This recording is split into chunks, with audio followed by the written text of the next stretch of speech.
খুব অল্প উপকরণ দিয়ে এবং খুব কম সময়ে তৈরি করা যায় এমন একটা নাস্তার রেসিপি আজকে আপনাদের সাথে শেয়ার করব, যেটা ছোট বড় সবাই খেতে খুবই পছন্দ করবে। সবাইকে আসসালামু আলাইকুম, কেমন আছেন সবাই? আশা করছি যে যেখান থেকে বসে আজকের ভিডিওটি দেখছেন সবাই অনেক ভালো আছেন। আলহামদুলিল্লাহ, আমিও অনেক ভালো আছি। আজকের নাস্তাটি তৈরি করার জন্য আমি এখানে 3টা আলু মাঝারি সাইজের মাঝখান দিয়ে কেটে সিদ্ধ করে নিয়েছি। এখন আমি এটাকে একটা গ্রেটারের সাহায্যে গ্রেট করে নিব। তবে আপনারা চাইলে হাতে খুব ভালোভাবে ম্যাশ করে নিতে পারেন। খেয়াল রাখতে হবে কোনোভাবে যেন দানাযুক্ত না থাকে, তাহলে নাস্তাটি তৈরি করতে সমস্যা হবে। এখন আমি স্বাদ মতো লবণ দিয়ে দিয়েছি। 2টা বড় রসুনের কোষ আমি কিউব করে কেটে দিয়ে দিয়েছি। অ্যাড করে দিচ্ছি 1 টেবিল চামচ পরিমাণ ধনিয়া পাতা। অ্যাড করে দিচ্ছি স্বাদ মতো চিলি ফ্লেক্স। আপনারা চাইলে এখানে কাঁচামরিচও ব্যবহার করতে পারেন। এখন আমি অ্যাড করে দিচ্ছি 1/3 কাপ পরিমাণ চালের গুঁড়া। তবে যাদের বাসায় চালের গুঁড়া নেই, আপনারা চাইলে এখানে ময়দা ব্যবহার করতে পারেন। এই নাস্তাটি তৈরি করার ক্ষেত্রে ময়দার চেয়ে চালের গুঁড়া ব্যবহার করলেই খুব বেশি টেস্ট হয়।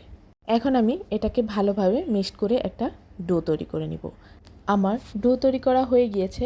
এখন আমি হাতে সামান্য পরিমাণ রান্নার তেল নিয়ে ভালোভাবে মেখে আমি নাস্তাগুলোকে শেপ দিয়ে নেব। আপনারা চাইলে যেভাবে যেই ধরনের শেপ দিতে পারেন সেভাবেই দিয়ে নেবেন। আমি লম্বাটে করে আঙ্গুলের মতো করে একটা শেপ দিয়ে নিচ্ছি। আমার সবগুলো নাস্তা তৈরি করা হয়ে গিয়েছে, একসাথে করে দেখিয়ে দিচ্ছি। এখন আমি চলে যাব রান্নায়। চুলায় একটা প্যান বসিয়ে দিয়ে পরিমাণ মতো তেল দিয়ে দিব। আপনারা চাইলে এই ভাজার কাজটা যে কোনো ধরনের কড়াইতেও করতে পারেন। সবগুলো নাস্তা দিয়ে আমি নাস্তাগুলোকে বাদামি কালার হওয়া পর্যন্ত ভালোভাবে নেড়েচেড়ে ভেজে নিব। তবে এ পর্যায়ে চুলার জাল লো মিডিয়াম হিটে রেখে নাস্তাগুলোকে ভাজতে হবে। হাই হিটে দিলে উপরে কালার চলে আসবে, কিন্তু ভিতরে নাস্তাগুলো কাঁচা থেকে যাবে। আপনারা দেখতে পাচ্ছেন খুব সুন্দর একটা কালার এসেছে।